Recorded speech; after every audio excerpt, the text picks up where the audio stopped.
بسم اللہ الرحمن الرحیم۔ السلام علیکم۔ اسپرٹ آف اسلام چینل میں ایک بار پھر خوش آمدید۔ عزیز طلبہ، گزشتہ 2 کلاسوں میں ہم نے پنجاب کریکولم بورڈ کی 11ویں جماعت کی اردو کی نئی کتاب کے لیکچرز کے حوالے سے کتاب میں موجود سبق نمبر 1 نظم حمد کے شاعر حفیظ طائب کا تعارف، نظم کے شعر کی بلند خوانی، قصیر الانتخابی سوالات، مختصر سوالات اور تفصیلی سوالات کے جوابات کو سمجھا تھا۔ آج کی اس کلاس میں ہم اس نظم کے تمام اشعار کے مشکل الفاظ کے معانی اور اشعار کی تشریح کو تفصیل سے پڑھیں گے اور اسے سمجھیں گے۔ اگر آپ نے اس سبق کی پچھلی 2 ویڈیوز نہیں دیکھی تو ان کا لنک آپ کو ڈسکرپشن میں مل جائے گا۔ آپ ان لیکچرز کو دیکھ لیں گے تو آپ کو سوالات کے جوابات کو سمجھنے میں آسانی ہوگی۔ اس سے پہلے کہ سبق کا آغاز کریں، اگر آپ نے ہمارا channel spirit of Islam subscribe نہیں کیا تو چینل کو سبسکرائب کر لیجئے، ویڈیو کو شیئر کیجئے اور ساتھ لگے بیل آئیکن کو بھی دبا لیجئے تاکہ آپ کو آئندہ بھی اس طرح کی ویڈیوز کا نوٹیفیکیشن ملتا رہے۔ تو چلیے چلتے ہیں سبق کی طرف۔ اس نظم حمد کے شاعر کا نام حفیظ طائب ہے۔ نظم کا پہلا شعر ہے: کس کا نظام رہنما ہے افق افق، کس کا دوام گونج رہا ہے افق افق۔ مشکل الفاظ کے معنی میں پہلا لفظ نظام، جس کے معنی ہیں سلسلہ یا ترتیب۔ دوسرا لفظ رہنما، اس کے معنی ہیں راہ دکھانے والا یا رہبر۔ تیسرا لفظ افق، اس کے معنی ہیں آسمان کا کنارہ جس سے مراد دنیا۔ اس کے بعد لفظ دوام، اس کے معنی ہیں ہمیشگی یا ابدیت۔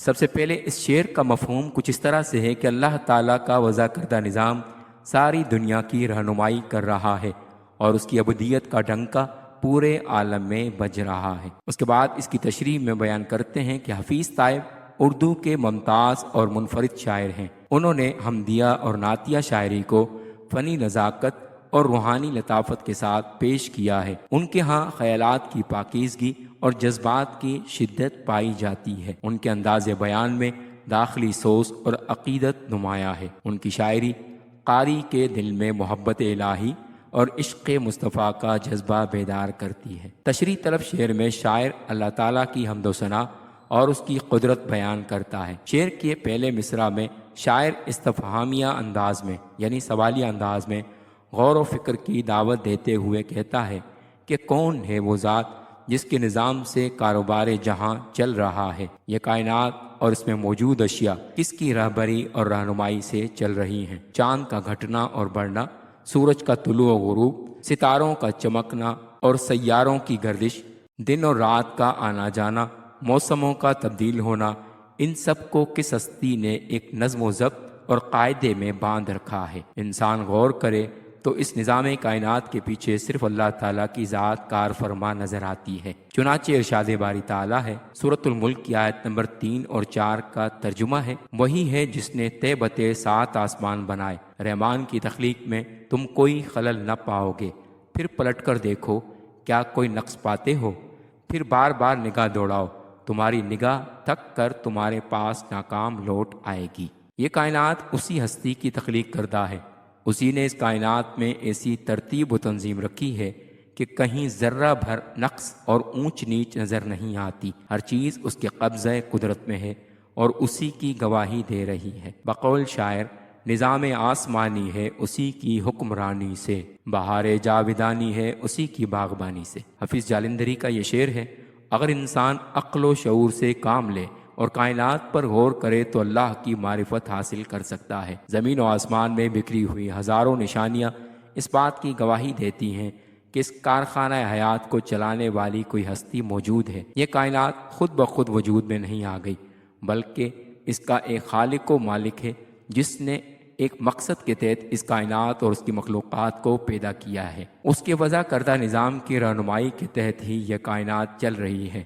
جس طرح ایک مکان کو دیکھ کر اس کے معمار کا تصور ذہن میں آتا ہے، ایک گھڑی کو دیکھ کر گھڑی ساز کا تصور ذہن میں آتا ہے اور کرسی کو دیکھ کر بڑھئی کا تصور ذہن میں آتا ہے، اسی طرح کائنات کا بغور مشاہدہ کرنے سے اس کے خالق کا تصور ذہن میں ابھرتا ہے اور بالآخر اللہ تعالیٰ کی ذات عیاں ہو جاتی ہے۔ قرآن میں اللہ تعالیٰ جگہ جگہ اپنی پہچان کے لیے اہل عقل کو کائنات کے مشاہدے کی دعوت دیتا ہے۔ ایک جگہ ارشاد فرماتا ہے: ان فی خلق السماوات والارض واختلاف اللیل والنہار لآیات لأولی الالباب۔ یہ سورہ آل عمران کی آیت نمبر 190 ہے، جس کا ترجمہ ہے بے شک زمین و آسمان کی پیدائش میں اور دن اور رات کے آنے جانے میں اہل عقل کے لیے بہت سی نشانیاں ہیں۔ بقول شاعر اسی کا یہ جلوہ ہے چاروں طرف، ہزاروں نشاں ہیں ہزاروں طرف۔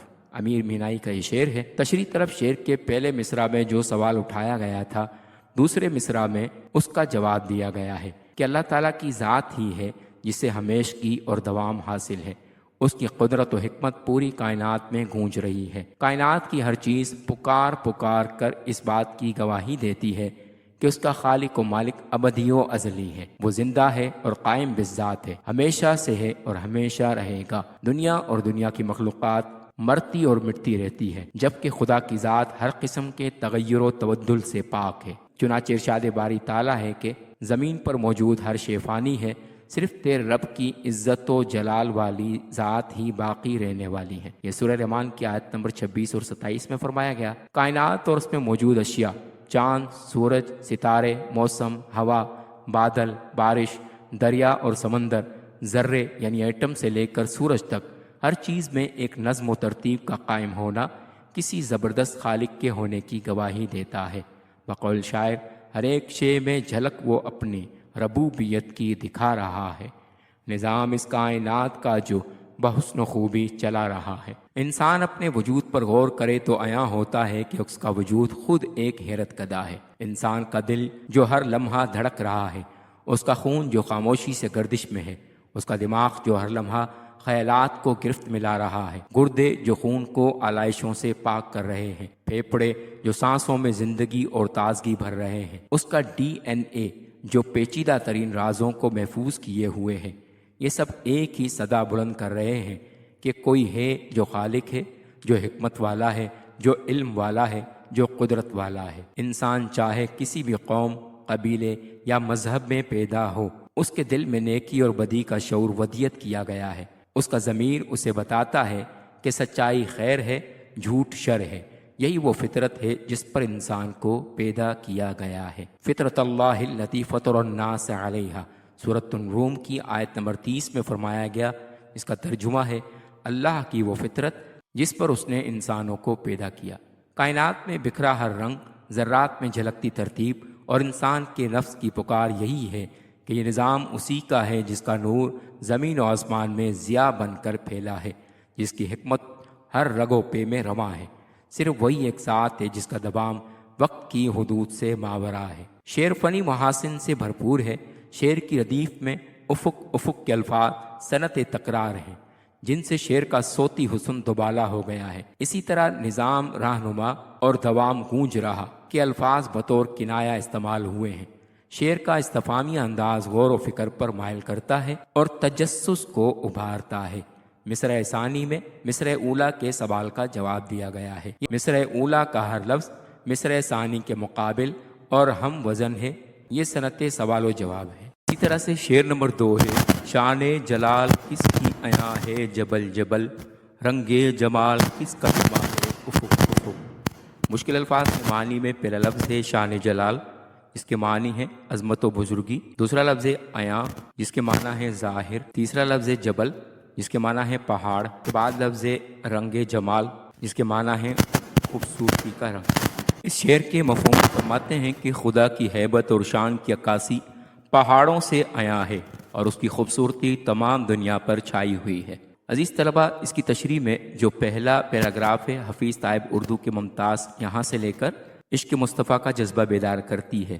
یہ پیراگراف ہر شعر کی تشریح کے آغاز میں آئے گا، اور یہ پیراگراف چونکہ پہلے شعر کی تشریح میں بیان کیا جا چکا ہے، لہٰذا ہم وقت کو بچاتے ہوئے تاکہ ویڈیو زیادہ لمبی نہ ہو جائے اس پیراگراف کو نہیں پڑھیں گے، لیکن اس پیراگراف کو ہر شعر کی تشریح میں ابتدائی طور پہ لکھا جائے گا۔ تو دوسرا پیراگراف اس کا پڑھتے ہیں۔ تشریح طلب شعر میں شاعر اللہ تعالیٰ کی صفات جلال و جمال کے حسین امتزاج کو دلنشین انداز میں بیان کرتا ہے۔ وہ استفہامیہ اسلوب میں سوال اٹھا کر قاری کے دل و دماغ کو جھنجھوڑتا ہے اور کائنات کی عظیم الشان تخلیقات کی طرف توجہ دلاتا ہے۔ بلند و بالا پہاڑوں میں جو عظمت، ہیبت اور رعب نمایاں ہے، وہ دراصل خدا کی شان جلال کی روشن دلیل ہے۔ دوسری طرف آسمان کی وسعتوں، افق کے کناروں، بادلوں کے رنگ، روشنی کے کھیل اور فضا میں بکھرے حسن کی لطافت اللہ تعالیٰ کی صفت جمال کا پرتو ہے۔ شاعر کا انداز دراصل کائنات کے مشاہدے کی طرف بلاتا ہے۔ وہ کہتا ہے کہ ان پہاڑوں کی بلندیاں، ان کا سکوت، ان کی عظمت اور ان کی ہیبت کسی عظیم ہستی کے وجود کا اعلان کرتی ہیں۔ وہ عظیم ہستی اللہ تعالیٰ ہے جو قہار بھی ہے اور جمیل بھی، جبار بھی ہے اور رحیم بھی۔ اس کی بے مثال صفات کا ایک پہلو جلال ہے جو پہاڑوں جیسی پرشکوہ چیزوں میں جلوہ گر ہے۔ قرآن مجید میں ارشاد باری تعالیٰ ہے، سورۃ الانبیاء کی آیت نمبر 31 میں فرمایا گیا، جس کا ترجمہ ہے، اور ہم نے زمین میں پہاڑ گاڑ دیے کہ وہ انہیں لے کر لڑک نہ پڑے۔ ایک اور جگہ اللہ تعالیٰ نے پہاڑوں کو زمین کی میخیں قرار دیا ہے۔ چنانچہ سورۃ النبا کی آیت نمبر 6 اور 7 کا ترجمہ ہے، کیا ہم نے زمین کو گہوارہ نہیں بنایا اور پہاڑوں کو اس کی میخیں بنایا؟ یقیناً پہاڑ اللہ تعالیٰ کی صفت جلال کی علامت ہیں، ان سے اللہ تعالیٰ کی قدرت عیاں ہے۔ اس نے کتنے ہی پہاڑی سلسلے تخلیق کیے ہیں جو بلند و بالا پہاڑوں پر مشتمل ہیں۔ یہ پہاڑی سلسلے سینکڑوں میل کی طوالت میں پھیلے ہوئے ہیں۔ ان میں بے شمار پہاڑ ایسے ہیں جن کی بلندی سطح سمندر سے ہزاروں میٹر ہے۔ ان پہاڑی سلسلوں کو دیکھ کر اللہ تعالیٰ کی عظمت و جلال کا احساس ہوتا ہے۔ دوسرے مصرع میں اللہ تعالیٰ کے رنگ جمال کا ذکر ہے۔ اس مصرع میں شاعر کائنات میں پھیلے حسن و جمال کی طرف متوجہ کرتا ہے۔ ہمارے سامنے صبح کی کرنیں، شام کی سرخی، بہار کے رنگ، چاند کی چاندنی، پھولوں کی خوشبو، پرندوں کے نغمے، بہتی ندیوں کے ساز، بارش کی رمجھم، یہ سب اللہ تعالیٰ کی صفت جمال کے مظاہر ہیں۔ کائنات میں بکھرا حسن و جمال اللہ تعالیٰ کی صفت جمال کا پرتو ہے۔ حضور خاتم النبیین صلی اللہ علیہ وآلہ وسلم کا فرمان ہے، ان اللہ جمیل و یحب الجمال۔ اس کا ترجمہ ہے، بے شک اللہ تعالیٰ خوبصورت ہے اور خوبصورتی کو پسند فرماتا ہے۔ دوسرے مصرع رنگ جمال کس کا جمع ہے؟ افق، افق میں جمع ہے سے مراد سجا ہوا اور پوری طرح ظاہر ہو رہا ہے۔ اس کا مطلب ہے کہ جمال کے رنگ پوری طرح سجے ہوئے اور رچ بس گئے ہیں، یعنی اللہ تعالیٰ کے جمال کے رنگ نہ صرف موجود ہیں بلکہ پوری کائنات میں پختگی سے سجے ہوئے، جمے ہوئے اور ہر طرف ظاہر ہو رہے ہیں۔ اس مصرع میں بھی شاعر سوالی انداز میں کہتا ہے کہ ہر سمت، ہر افق پر جو خوبصورتی چھائی ہوئی ہے، جو رنگ بکھرے ہوئے ہیں، وہ آخر کس کے جمال کا پرتو ہے؟ اگر غور کریں تو کائنات رنگوں سے بھری ہوئی ہے۔ سورج کے طلوع و غروب کے وقت افق رنگین ہو جاتا ہے۔ بارش کے بعد قوس و قزح بھی افق پر رنگ بکھیرتی نظر آتی ہے۔ کبھی افق پر گھٹائیں نیلی پریوں کی طرح رقص کرتی نظر آتی ہیں۔ اسی طرح زمین پر کھلے ہزاروں رنگوں کے پھول بھی دراصل خدا کی قدرت کے رنگ بکھیرتے ہیں۔ ان پھولوں کی نزاکت، لطافت، رنگت اور خوشبو انسان کو دعوت فکر دیتی ہے کہ تو نے دیکھا ہے کبھی اے دیدہ عبرت کے گل، ہو کہ پیدا خاک سے رنگین قبا کیوں کر ہوا۔ یہ علامہ اقبال کا شعر ہے۔ اللہ تعالیٰ احسن الخالقین ہے۔ اس کی تخلیق میں حسن، ترتیب اور توازن نمایاں ہے۔ دنیا میں انسان بھی تخلیق کار ہوتے ہیں، یعنی انسان بھی چیزیں بناتے ہیں، لیکن وہ محض مادے کو ترتیب میں لا کر کچھ تخلیق کرتے ہیں۔ وہ جو بھی بناتے ہیں اللہ تعالیٰ کے پیدا کردہ مادے یا چیزوں کو ترتیب دے کر نئی شکل میں ڈھال دیتے ہیں۔ تخلیق کی اصل اور حقیقی طاقت صرف اللہ تعالیٰ کے پاس ہے۔ یہی صفت اس کی تخلیق کردہ کائنات میں جھلکتی ہے۔ ہر ذرے، ہر منظر اور ہر نظام میں جو حسن، رعنائی، رنگ، ترتیب اور حکمت کی جھلک نظر آتی ہے، وہ صرف اسی کی قدرت کا کمال ہے۔ یہ شعر بظاہر ایک سوال ہے، مگر در حقیقت یہ ایک اعلان ہے۔ یہ کائنات کا منظرنامہ پڑھنے کی دعوت ہے۔ شاعر کہتا ہے کہ اگر تم دیکھ سکو تو پہاڑوں کی ہیبت میں اللہ تعالیٰ کا جلال دکھائی دے گا۔ اگر محسوس کرو تو افق کے رنگوں میں اس کا جمال جھلکتا نظر آتا ہے۔ بقول علامہ اقبال، گلزار ہست و بود نہ بیگانہ وار دیکھ، ہے دیکھنے کی چیز اسے بار بار دیکھ۔ یہ کائنات محض ظاہری و مادی چیزوں کا مجموعہ نہیں، بلکہ اس میں حسن، معنویت، حکمت اور اللہ تعالیٰ کے جمال و جلال کی نشانیاں پوشیدہ ہیں۔ یہ شعر خدا کی جمالیاتی اور جلالی صفات کے اظہار کا ایک بھرپور اور مؤثر بیان ہے۔ شعر فنی محاسن سے بھرپور ہے۔ مصرع اولا میں جبل جبل کے الفاظ اور مصرع ثانی میں افق افق کے الفاظ صنعت تکرار ہیں، جن سے شعر میں ایک حسین ترنم پیدا ہو گیا ہے۔ اسی طرح شان جلال اور رنگ جمال کی تراکیب ایک دوسرے کے مقابل آئی ہیں، جس سے شعر کا صوتی حسن مزید نکھر گیا ہے۔ شعر کا استفہامی انداز اپنے اندر تجسس لیے ہوئے ہے جو انسان کو غور و فکر پر مائل کرتا ہے۔ مصرع اولیٰ کے ہر لفظ کے مقابل مصرع ثانی کے الفاظ بھی ہم وزن ہیں۔ شعر نمبر 3 ہے، کس کے لیے نجوم بکف ہے روش روش، باب شہود کس کا کھلا ہے افق افق۔ مشکل الفاظ کے معنی میں پہلا لفظ ہے نجوم بکف، جس کے معنی ہے ستارے ہتھیلی پر۔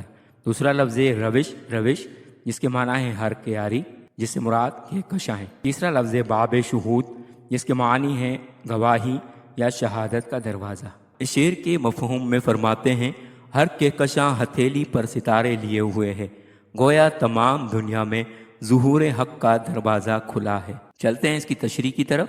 یہ شعر ایک سوال ہے، مگر اس سوال میں یقین چھپا ہوا ہے۔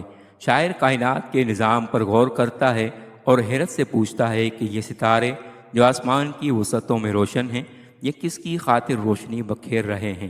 ان کا نور، ان کا نظم اور ان کی رعنائی آخر کس کے لیے ہے؟ یہ ایک معمولی سوال نہیں بلکہ خدا کی پہچان کی طرف ایک فکری دعوت ہے۔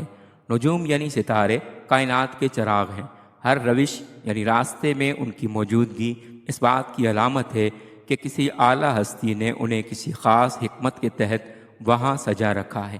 ان کی روشنی، ان کا راستوں پر بکھرے ہونا سب ایک مقصد کے تحت ہے، اور وہ مقصد انسان کو خدا کے وجود کی طرف متوجہ کرنا ہے۔ قرآن مجید میں اللہ تعالیٰ نے کئی مقامات پر ستاروں کا ذکر کیا ہے۔ سورۃ الملک میں انہیں آسمان کی زینت بھی کہا گیا ہے۔ ارشاد باری تعالیٰ ہے، وَلَقَدْ زَيَّنَّا السَّمَاءَ الدُّنْيَا بِمَصَابِيحَ، ہم نے آسمان دنیا کو ستاروں سے سجا دیا ہے۔ یہ ستارے جو آسمان کی خوبصورتی کا ذریعہ ہیں، وہ اپنے خالق کی پہچان کا ذریعہ بھی ہیں۔ ستارے رات کو جگنوں کی طرح ٹمٹماتے ہیں، حالانکہ ان کا وجود زمین کے حجم سے بھی کئی گنا زیادہ بڑے آگ کے گولے کی طرح ہے۔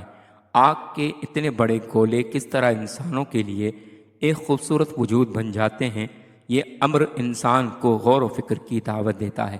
بقول شاعر، ہر ستارے میں آباد ہے ایک جہاں، چاند سورج تیری روشنی کے نشاں۔ یہ مظفر وارثی کا شعر ہے۔ دوسرے مصرع میں شاعر کہتا ہے کہ باب شہود کس کا کھلا ہے افق افق۔ یہاں باب شہود ایک گہرا مفہوم رکھنے والی صوفیانہ ترکیب ہے۔ اس شعر میں یہ خاص معنویت رکھتی ہے۔ اس ترکیب میں باب عربی زبان کا لفظ ہے جس کے معنی ہے دروازہ، راستہ یا داخل ہونے کی جگہ۔ شہود بھی عربی زبان کا لفظ ہے جس کا مطلب ہے مشاہدہ کرنا، آنکھوں سے دیکھنا، حاضر ہونا یا کسی حقیقت کا شعوری ادراک کرنا۔ صوفیانہ اصطلاح میں شہود اس تجربے کو کہتے ہیں جس میں انسان کسی سچائی یا حقیقت کو اپنی باطنی یا ظاہری آنکھ سے براہ راست دیکھتا یا محسوس کرتا ہے۔ چنانچہ باب شہود سے مراد وہ دروازہ یا راستہ ہے جس سے گزر کر حقیقت کائنات کا مشاہدہ کیا جا سکے۔ یہ دروازہ عقل، معرفت اور باطنی بیداری کے ذریعے کھلتا ہے۔ یہ انسان کو اس قابل بناتا ہے کہ وہ خدا کے وجود، اس کے جلووں اور کائنات میں اس کے مظاہر کو محسوس کر سکے۔ سورۃ الصافات کی آیت نمبر 53 میں فرمایا گیا، سنریہم آیاتنا فی الآفاق وفی انفسہم حتی یتبین لہم انہ الحق، ہم انہیں اپنی نشانیاں آفاق یعنی کائنات میں اور خود ان کے اندر دکھائیں گے، یہاں تک کہ ان پر واضح ہو جائے گا کہ وہی اللہ حق ہے۔ اس آیت سے ظاہر ہوتا ہے کہ کائنات اور انسان کے اندر ادراک کے ایسے دروازے کھولے جاتے ہیں جن سے خدا کی معرفت آشکار ہوتی ہے۔ قرآن آیات سے اس بات کا واضح اشارہ ملتا ہے کہ خدا کا مشاہدہ یعنی شہود صرف آسمانوں اور زمین میں نہیں بلکہ خود انسان کے باطنی شعور سے بھی ممکن ہے۔ ارشاد باری تعالیٰ ہے، وَفِي الْأَرْضِ آیَاتٍ لِّلْمُوقِنِينَ وَفِي أَنفُسِكُمْ أَفَلَا تُبْصِرُونَ۔ یہ سورۃ الذاریات کی آیت نمبر 20 اور 21 ہے جس کا ترجمہ ہے، اور زمین میں یقین رکھنے والوں کے لیے نشانیاں ہیں اور خود تمہارے اندر بھی، کیا تم دیکھتے نہیں؟ قرآن مجید بار بار اہل عقل کو دعوت دیتا ہے کہ وہ کائنات کا مشاہدہ کریں۔ سورج، چاند، ستارے، دن، رات، پہاڑ، دریا، بارش، فصلیں سب ایک ہی پیغام دے رہے ہیں، اور وہ پیغام ہے اللہ تعالیٰ کے وجود اور اس کی قدرت کا۔ بقول شاعر، ہر ایک شے میں جھلک وہ اپنی ربوبیت کی دکھا رہا ہے، نظام اس کائنات کا جو بحسن خوبی چلا رہا ہے۔ شاعر کہتا ہے کہ افق افق پر مشاہدے، گواہی اور پہچان کے دروازے کھلے ہیں، لیکن وہ سوال کرتا ہے کہ یہ کس کی پہچان اور معرفت کے دروازے کھلے ہیں؟ یہ سوال دراصل انسان کو متوجہ کرنے کے لیے ہے۔ یہ بات بالکل واضح ہے کہ کائنات کے ہر افق، ہر کنارے اور ہر سمت میں اللہ تعالیٰ کی نشانیاں موجود ہیں۔ کائنات کے ہر گوشے میں صرف اس کے وجود کی جھلک ہے۔ مشاہدہ کرنے والی آنکھ کے لیے ہر منظر ایک دروازہ ہے جو خالق کی طرف کھلتا ہے۔ ہر ذرہ گواہی دے رہا ہے کہ نظم کائنات ایک صاحب حکمت ہستی کے دست قدرت کا کرشمہ ہے۔ ہر طرف اسی کے نشان بکھرے ہوئے ہیں۔ بقول امیر مینائی، اسی کا یہ جلوہ ہے چاروں طرف، ہزاروں نشاں ہیں ہزاروں طرف۔ اس شعر میں نجوم بکف روشوں کا باب شہود کے ساتھ ایک گہرا معنوی ربط ہے۔ نجوم بکف کا مطلب ہے کہ ہاتھ میں ستارے لیے ہونا۔ پہلے مصرع کا مفہوم یہ بنتا ہے کہ کائنات کی ہر روش، ہر راستہ اور ہر کنارہ ہاتھوں میں ستارے لیے ہوئے ہے۔ ستاروں کی روشنی باب شہود یعنی اللہ تعالیٰ کی پہچان کی طرف رہنمائی کر رہی ہے۔ نجوم بکف روش دراصل باب شہود کی تمہید ہے۔ جب انسان کائنات کی روشوں میں بکھرے نجوم کو دیکھتا ہے، یعنی خدا کی نشانیوں پر غور کرتا ہے، تو اس پر باب شہود کھلتا ہے، یعنی اس پر معرفت الہی کا دروازہ کھل جاتا ہے۔ مختصر یہ کہ شاعر ستاروں کی روشنی اور ہر افق پر قدرت کی نشانیوں کا ذکر کر کے سوال کرتا ہے کہ کبھی ان پر غور کیا کہ یہ سب کس کی قدرت کی نشانیاں ہیں؟ یہ سب انسان کے لیے دعوت فکر ہیں کہ وہ اپنے خالق کو پہچانے اور اس کی بندگی بجا لائے۔ شعر فنی محاسن سے بھرپور ہے۔ مصرع اولیٰ میں روش کے الفاظ اور مصرع ثانی میں افق کے الفاظ صنعت تکرار ہیں، جن سے شعر میں ایک ترنم پیدا ہو گیا ہے۔ اسی طرح نجوم بکف اور باب شہود کی تراکیب نہایت بلیغ ہیں۔ شعر کا استفہامی انداز اپنے اندر تجسس لیے ہوئے ہے جو انسان کو کائنات پر غور و فکر پر مائل کرتا ہے۔ بقول میر درد، جگ میں آ کر ادھر ادھر دیکھا، تو ہی آیا نظر جدھر دیکھا۔ اس کے بعد شعر نمبر 4 ہے، کس کے لیے سرود صبا ہے چمن چمن، کس کے لیے نمود ضیاء ہے افق افق۔ مشکل الفاظ کے معنی میں پہلا لفظ سرود صبا جس کی معنی ہے صبح کی ہوا کا نغمہ، دوسرا لفظ چمن چمن جس کے معنی ہے تمام باغ میں، تیسرا لفظ نمود ضیاء جس کے معنی ہے روشنی کا ظہور، اس کے بعد لفظ افق افق جس کے معنی ہے تمام دنیا میں۔ اس کے مفہوم میں فرماتے ہیں کہ صبح کی ہوا کا گیت اور دنیا میں روشنی کا ظہور خدا کے ہونے کی نشانیاں ہیں۔ تشریح طلب شعر میں شاعر سوالیہ انداز میں فطرت میں پھیلی قدرت کی نشانیوں کا ذکر کرتا ہے۔ شاعر کہتا ہے کہ تمام چمن میں باد صبا کا نغمہ کس کے لیے ہے اور تمام دنیا میں روشنی کا ظہور کس کے لیے ہے۔ شاعر سوالیہ انداز میں دراصل غور و فکر کی دعوت دیتا ہے کہ کائنات پر غور کرو تو معلوم ہوگا کہ کائنات میں جا بجا خدا کی قدرت کی نشانیاں بکھری ہوئی ہیں۔ ہر چیز پکار پکار کر اپنے خالق کی گواہی دیتی ہے۔ باغ میں صبح کے وقت ٹھنڈی ہوا میں جو سرسراہٹ ہے وہ دراصل خدا کی حمد و ثنا ہے جو تمام چمن میں پھیل جاتا ہے۔ قرآن میں اللہ تعالیٰ فرماتا ہے وَإِن مِّن شَيْءٍ إِلَّا يُسَبِّحُ بِحَمْدِهِ وَلَٰكِن لَّا تَفْقَهُونَ تَسْبِيحَهُمْ۔ یہ سورہ بنی اسرائیل کی آیت نمبر 44 ہے جس کا ترجمہ ہے کوئی چیز نہیں مگر اس کی تعریف کے ساتھ تسبیح کرتی ہے لیکن تم ان کی تسبیح کو نہیں سمجھتے۔ صبح کی ہوا باغ کے درختوں کے پتوں سے ٹکراتی ہے تو ایک خوبصورت ترنم پیدا کرتی ہے۔ یہ آواز کانوں کو بھلی لگتی ہے اور ایسی معلوم ہوتی ہے گویا کوئی خوشگلو نغمہ گنگنا رہا ہے۔ باد صبا کے نغمے اتنے خوبصورت ہوتے ہیں کہ دنیا کے نغمے ان پر فدا ہو جائیں۔ رنگ برنگے پھولوں کی خوشبو ہوا کے دوش پر سوار ہو کر چہار جانب پھیل جاتی ہے۔ باد صبا کے چلنے سے سرسبز گھاس، درخت، پھول اور پودے لے لہاتے ہیں اور کھیت خوشی سے جھومتے ہیں۔ یہ نظارہ بہت اثر انگیز ہوتا ہے۔ چمن چمن ہوا کے یہ نغمے دراصل خدا کے ہونے کی گواہی دیتے ہیں۔ صبح کی ہوا دراصل خدا کا پیغام سناتی ہے۔ بقول مولانا الطاف سینحالی، آفاق میں پھیلے گی کب تک نہ مہک تیری، گھر گھر لیے پھرتی ہے پیغام صبا تیرا۔ تشریح طلب شعر کے دوسرے مصرع میں شاعر کہتا ہے کہ دنیا میں روشنی کا نمودار ہونا بھی خدا کی ایک نشانی ہے۔ کائنات کی اصل اندھیرا ہے، خدا ہے جو اندھیرے میں روشنی کو کھینچ لاتا ہے۔ روشنی کے لیے اس نے سورج بنایا ہے جو خدا کی تخلیق کا شاہکار ہے۔ نمود صبح کے وقت سورج کی کرنوں سے جیسے ہی تاریکی کا پردہ چاک ہوتا ہے، ہر طرف روشنی پھیل جاتی ہے، ہر طرف نور ہی نور اور حسن ہی حسن چھا جاتا ہے۔ زمین پر ریت کے ننھے ذرے مسکرانے لگتے ہیں۔ ریت کے ذروں پر جب روشنی کی کرن پڑتی ہے تو وہ ہیروں کی مانند چمکنے لگتے ہیں۔ سورج کی طلوع و غروب سے کائنات میں رنگ بکھرتے ہیں، ہزاروں جلوے اور نظارے تخلیق پاتے ہیں۔ بقول شاعر، صبح کا منظر ہے کتنا دل نشین، ہر طرف نور سا پھیلا ہوا۔ اور بقول حفیظ جالندری، زمیں پر نور چھا گیا، فلک پہ رنگ آ گیا۔ شعر میں شاعر نے فطرت کے دو خوبصورت مظاہر کو بڑی لطافت سے پیش کیا ہے، سرود صبا یعنی ہوا کا نغمہ اور نمود ضیاء یعنی روشنی کی جلوہ گری، دونوں کا ذکر سوالیہ انداز میں کیا گیا ہے۔ شاعر کہتا ہے کہ چمن میں صبح کی نرم ہوا پتوں کو یوں چھوتی ہے جیسے ساز بجا رہی ہو، پھولوں اور پودوں کی نرم پتیوں کو چھو کر شیریں نغمہ سناتی ہے۔ وہ چمن میں پھولوں کے ساتھ سرگوشیاں کرتی ہے۔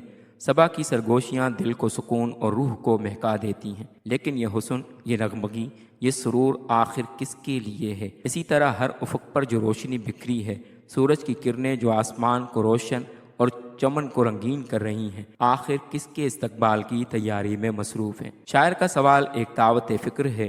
یہ سوال دل میں غور و فکر کی ایک چمک پیدا کرتا ہے اور اس کا جواب خود بخود واضح ہو جاتا ہے۔ انسان پر یہ حقیقت پوری آب و تاب کے ساتھ منکشف ہو جاتی ہے کہ یہ سب کچھ بندے کی روح کی بیداری اور خالق کی پہچان کے لیے ہے۔ بقول شاعر، ہم ایسے اہل نظر کو ثبوت حق کے لیے، اگر رسول نہ ہوتے تو صبح کافی تھی۔ جوش ملی آبادی کا شعر ہے۔ الغرض شاعر کہتا ہے کہ چاند، سورج اور ہوا یہ سب خدا کی نشانیاں ہیں۔ اگر تم غور و فکر کرو تو ان سے خدا کے ہونے کا ثبوت لے سکتے ہو۔ خدا نے یہ سب چیزیں بے مقصد پیدا نہیں کی۔ شعر فنی محاسن سے بھرپور ہے۔ مصرع اولیٰ میں چمن چمن کے الفاظ اور مصرع ثانی میں افق افق کے الفاظ صنعت تکرار ہیں جن سے شعر میں ایک حسین ترنم پیدا ہو گیا ہے۔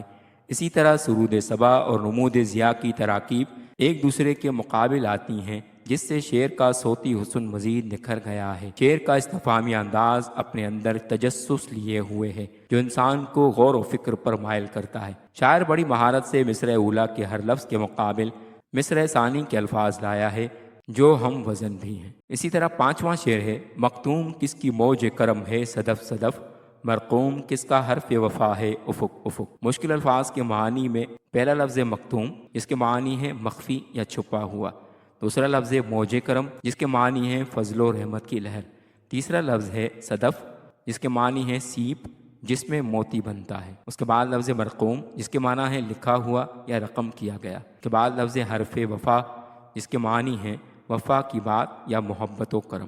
اس کے مفہوم میں فرماتے ہیں کہ سیپ میں کس کا فضل و کرم مخفی ہے اور کس کی وفاداری پوری دنیا میں مرقوم ہے۔ تشریح طلب شعر میں شاعر اللہ تعالیٰ کی کاریگری اور حسن تخلیق کو بیان کرتا ہے۔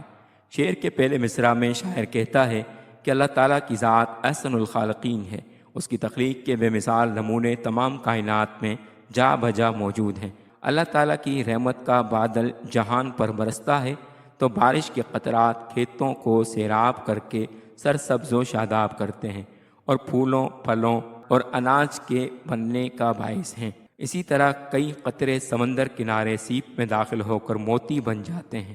یہ خدا کی قدرت کا کرشمہ ہے کہ وہی پانی زمین میں جا کر کھیتی کی شادابی کا باعث بنتا ہے اور سیپ میں داخل ہو کر بیش قیمت موتی میں تبدیل ہو جاتا ہے۔ زندگانی ہے صدف قطرہ نیساں بے خودی، وہ صدف کیا کہ جو قطرے کو گہر کر نہ سکے۔ یہ علامہ اقبال کا شعر ہے۔ چنانچہ شاعر کہتا ہے کہ ہر صدف میں جو موتی بننے کا عمل ہے اس کے پس پردہ خدا کی رحمت اور فضل و کرم مخفی ہے۔ یہ اس کی کاریگری اور کرشمہ قدرت ہے کہ وہ پانی کو نایاب موتی میں تبدیل کر دیتا ہے۔ پھول میں مثل بو چھپ کے بیٹھا ہے تو، جس نے کی جستجو مل گیا اس کو تو۔ یہ مصرع اپنے اندر ایک گہری روحانی معنویت رکھتا ہے۔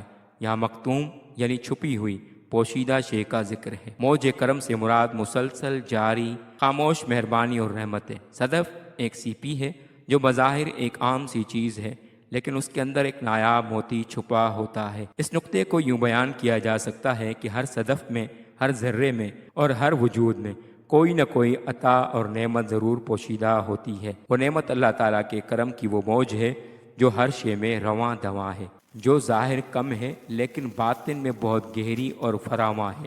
قرآن مجید میں ارشاد باری تعالیٰ ہے، سورۃ النحل کی آیت نمبر 18 وَإِن تَعُدُّوا نِعْمَةَ اللَّهِ لَا تُحْصُوهَا۔ اس کا ترجمہ ہے اگر تم اللہ کی نعمتوں کو گننا چاہو تو تم انہیں شمار نہ کر سکو گے۔ اس آیت کا واضح مفہوم یہ ہے کہ انسان جن نعمتوں کو روز دیکھتا ہے، ان کے علاوہ بھی بے شمار نعمتیں ایسی ہیں جو اس کی نظروں سے اوجھل ہیں۔ یہ نعمتیں کبھی صلاحیت کی شکل میں ہوتی ہیں، کبھی صبر کی، کبھی سکون و اطمینان کی شکل میں ہوتی ہیں۔ یہ سب نعمتیں پوشیدہ انداز میں اندر ہی اندر انسان کی شخصیت کو سنوار رہی ہوتی ہیں۔ یہی دراصل مکتوم موج کرم ہے۔ علم، محبت، ہدایت، معرفت، رحمت، تحفظ اور صلاحیت ایسی نعمتیں ہیں جو اللہ تعالیٰ نے انسان میں اسی طرح ودیت کی ہیں جس طرح صدف میں موتی چھپا رکھا ہو۔ یہ تمام نعمتیں اللہ تعالیٰ کی موج کرم ہیں۔ پودا، جانور ہو یا انسان، ہر مخلوق اپنی اپنی سطح پر اللہ کی اس موج کرم سے فیض پا رہی ہے۔ اکثر یہ فیض مکتوم ہوتا ہے، یعنی نظر نہیں آتا، مگر اثر ضرور رکھتا ہے۔ کائنات میں جو کچھ بھی پوشیدہ حسن، چھپی ہوئی خوبی یا نادیدہ آتا ہے، وہ سب در حقیقت اللہ کی رحمت کی تجلی ہے۔ شعر کے دوسرے مصرع میں شاعر آسمان کے افق پر بکھری روشنیوں، رنگوں اور وسعتوں کو ایک زندہ تحریر تصور کرتا ہے۔ وہ سوال اٹھاتا ہے کہ یہ جو ہر افق پر وفا کا لکھا ہوا نشان دکھائی دیتا ہے، یہ تحریر آخر کس کی ہے؟ یا مرقوم لکھی ہوئی چیز اور حرف وفا سے مراد ایسا لفظ جو کسی دائمی محبت، کسی لازوال وعدے اور کسی نہ ٹوٹنے والے تعلق کی علامت ہو۔ اس کا مطلب یہ ہے کہ آسمان کی وسعت میں جو کچھ پھیلا ہے وہ در حقیقت کسی ایسی ہستی کا لکھا ہوا وعدہ ہے جو مہر و وفا کا سرچشمہ ہے۔ یہ وفا کسی انسان کی وفا نہیں، یہ رب ذوالجلال کی وفا ہے جس نے اپنی مخلوق سے وعدہ کیا ہے کہ رحمتی وسعت کل شیء۔ یہ سورۃ الاعراف کی آیت نمبر 156 ہے، جس کا ترجمہ ہے میری رحمت ہر چیز پر حاوی ہے۔ شاعر کے نزدیک آسمان کا کنارہ اور مظاہر فطرت کا ہر پرتو اللہ تعالیٰ کی طرف سے ایک علامتی تحریر ہے۔ یہ تحریر وعدہ ہے کہ وہ کبھی اپنی مخلوق سے غافل نہیں ہوتا۔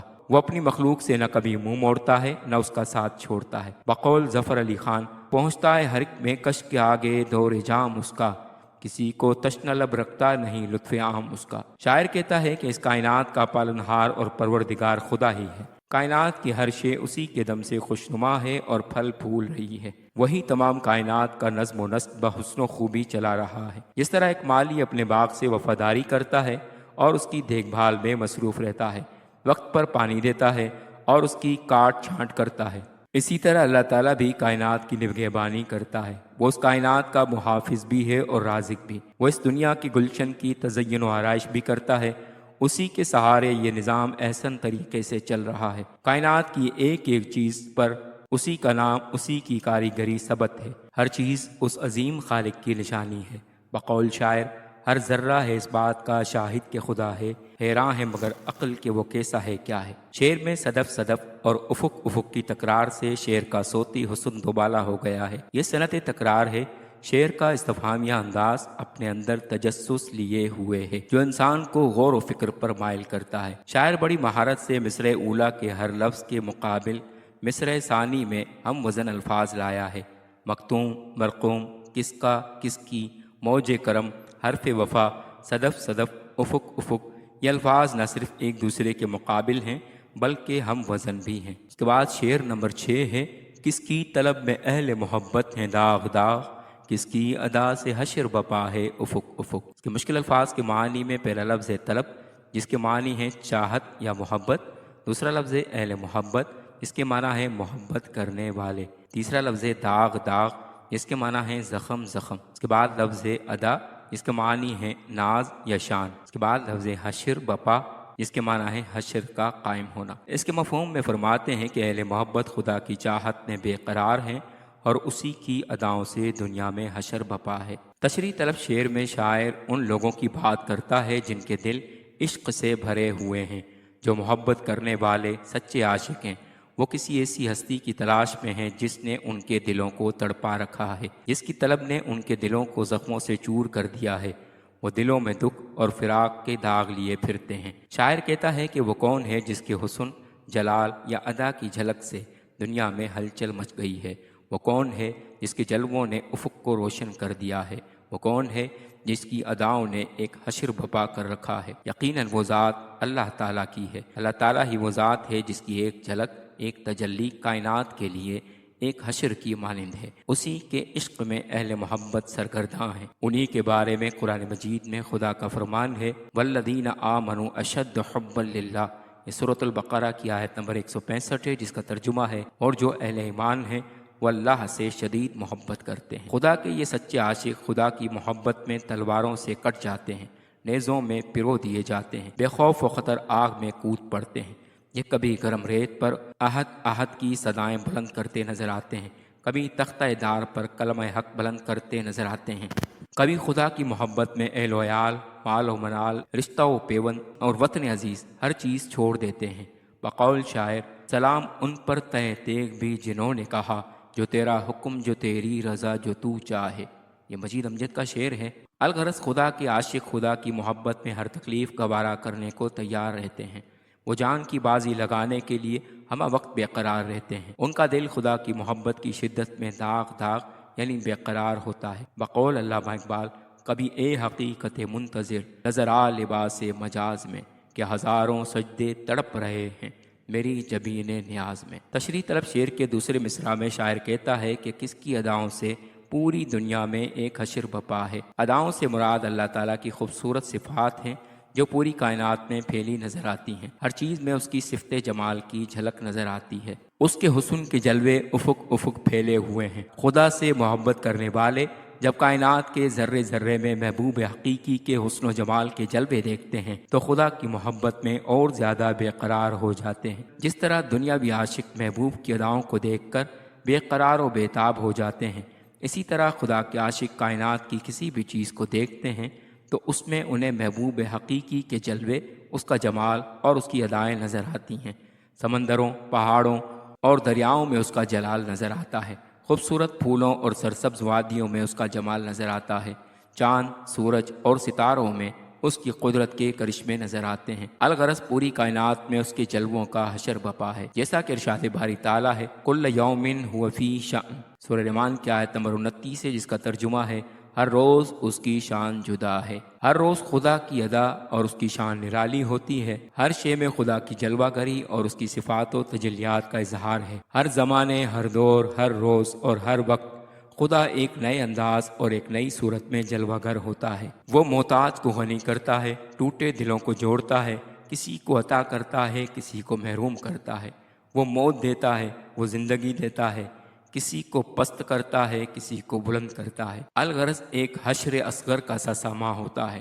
اس کی نوازشیں، اس کا لطف و کرم ہر آن اور ہر لحظہ تمام مخلوقات پر سایہ فگن رہتا ہے۔ ہر روز خدا کی قدرت کے کرشمے اور اس کی کاریگری اہل محبت کو مزید دیوانہ کر دیتی ہے۔ وہ اسے پانے کے لیے اس کی طلب اور چاہت میں بے قرار ہو جاتے ہیں۔ جس طرح ایک دنیا دار عاشق اپنے مجازی محبوب کی طلب اور چاہت میں سرگرداں رہتا ہے، اس کے دیدار کی ایک جھلک دیکھنے کے لیے بے قرار و بےتاب ہو جاتا ہے، اسی طرح اللہ کے عشاق اور صوفیہ اپنے محبوب حقیقی کی طلب میں جنگلوں، وادیوں، پہاڑوں اور صحراؤں میں سرگرداں رہتے ہیں، اس کے جلوہ حسن کو دیکھنے کے لیے بے تاب و بے قرار رہتے ہیں۔ بقول شاعر تجھی کو جو یہاں جلوہ فرما نہ دیکھا برابر ہے دنیا کو دیکھا نہ دیکھا۔ جو خواجہ میر دھرد کا شعر ہے، وہ اپنے آپ کو دنیاوی علائشوں، کثافتوں اور خواہشوں کے غبار سے پاک کرنے کی کوشش کرتے ہیں۔ اس مقصد کے لیے ہزار ریاضت و مشقت اور مراقبے کرتے ہیں۔ تصوف کی روح سے اللہ تعالیٰ کی ذات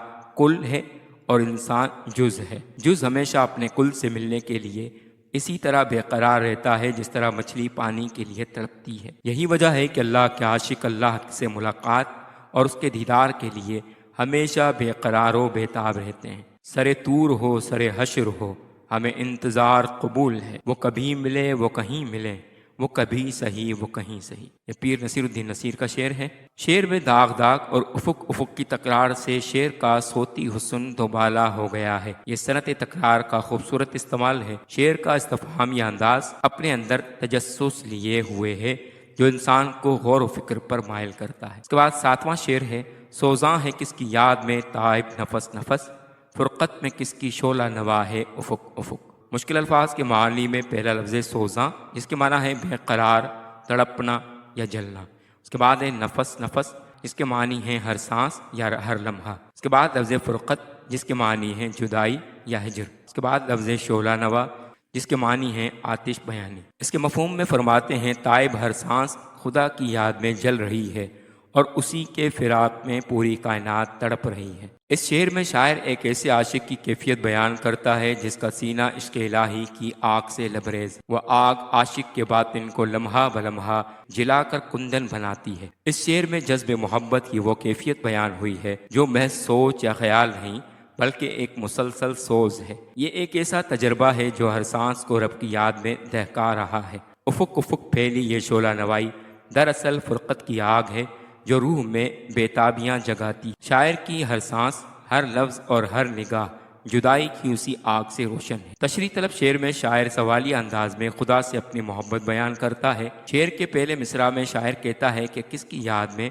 ہر لمحہ میری سانسیں جل رہی ہیں۔ ظاہر ہے وہ خدا کی ذات ہے۔ میں ہر لمحہ خدا کی یاد میں مشغول رہتا ہوں۔ جس طرح ایک عاشق محبوب کی یاد میں بے قرار رہتا ہے، اسی طرح خدا کی یاد مجھے اس سے ملاقات کے لیے بے قرار رکھتی ہے۔ کس وقت میں خدا سے ملاقات کر سکوں گا اور کب مجھے اس کا دیدار نصیب ہوگا؟ میری ہر سانس خدا کی یاد میں سوزاں ہے۔ شاعر نے خدا کی یاد کی شدت اور اس کے اثر کو سوزاں کے لفظ سے تعبیر کیا ہے۔ خدا دلوں میں جلوہ گر ہے اور انسان کی رگ جاں سے بھی قریب تر ہے۔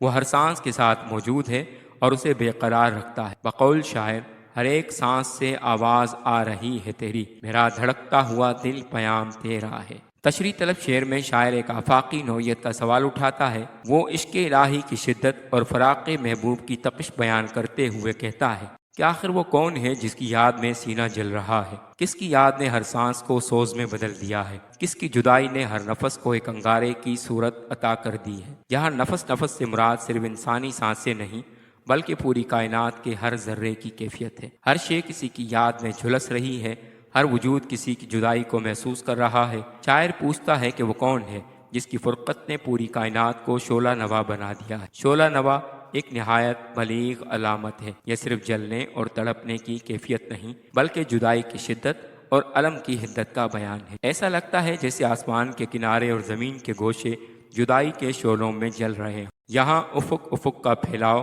صرف جغرافیائی وسعت کو ظاہر نہیں کرتا بلکہ روحانی اور داخلی تڑپ کی گہرائی کا اظہار بھی ہے۔ شاعر کی نظر میں کائنات ایک زندہ وجود ہے جو اپنے رب کی جدائی میں بے قرار ہے۔ انسان اور کائنات دونوں کا اصل سکون صرف محبوب حقیقی کے قرب میں ہے۔ محبوب حقیقی کی جدائی ہر کیفیت، ہر احساس اور ہر صدا میں شعلہ بن کر گونج رہی ہے۔ بقول شاعر، میری طرح سے مہ و مہر بھی ہیں آوارہ، کسی حبیب کی یہ بھی ہیں جستجو کرتے۔ یہ خواجہ حیدر علی آتش کا شعر ہے۔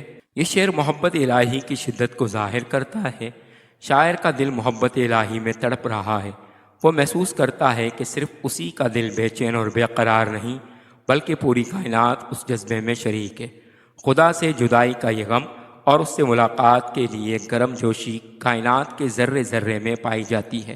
کائنات کی ہر شے اپنے خالق و مالک سے محبت کرتی ہے۔ شاعر جب کائنات کی ہر شے میں خدا کے جلوے دیکھتا ہے اور ہر شے کو خدا کے لیے بے قرار دیکھتا ہے تو وہ خود انسان کے ہونے کے ناطے اپنے محبوب حقیقی کی یاد میں بے قرار ہو جاتا ہے۔ اسے اپنی ہر سانس میں خدا کی یاد کی حرارت محسوس ہوتی ہے۔ وہ اسے اپنے سامنے دیکھنا چاہتا ہے، اس کے سامنے سجدہ ریز ہونا چاہتا ہے۔